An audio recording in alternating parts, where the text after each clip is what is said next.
पे और एक बहुत ही प्यारा बॉडीगार्ड लोग दिखाई पड़ी थे। चाची का आज हमें चाची 420 से खरीद आज हम गड़िया कही है कैलेरी कहाँ तोरे मोहन आए ने कहाँ भाई कहाँ का मेकअप लगा का है भाई मेकअप लगा वाली नहीं है चाची 400। हाँ चाची 400 देखा चालू कर वो ना आगे गईबू तो चाची 420 से हटा दे दो हाँ 840 के 840 हो गया वो सुनाओ लगा था।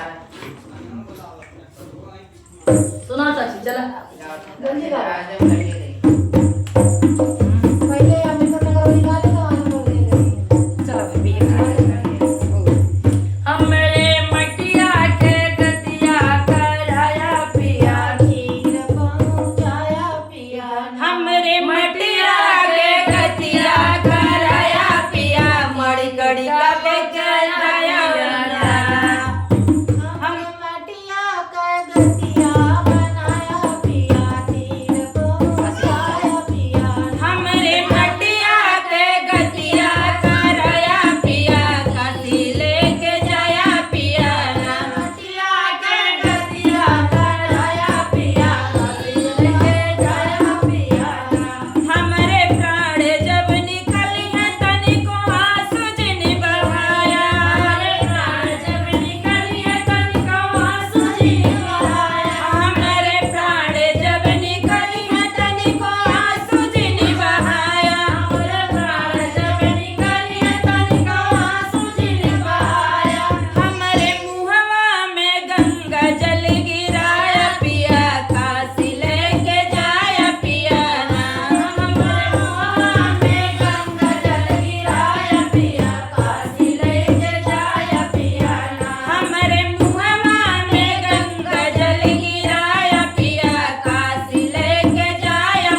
लगी कमेंट में आप बहुत लोग ही जरूर- दर्द भरी कजरी गीत आप नहीं, लोग इस वीडियो को ज्यादा से ज्यादा शेयर करिएगा। धन्यवाद।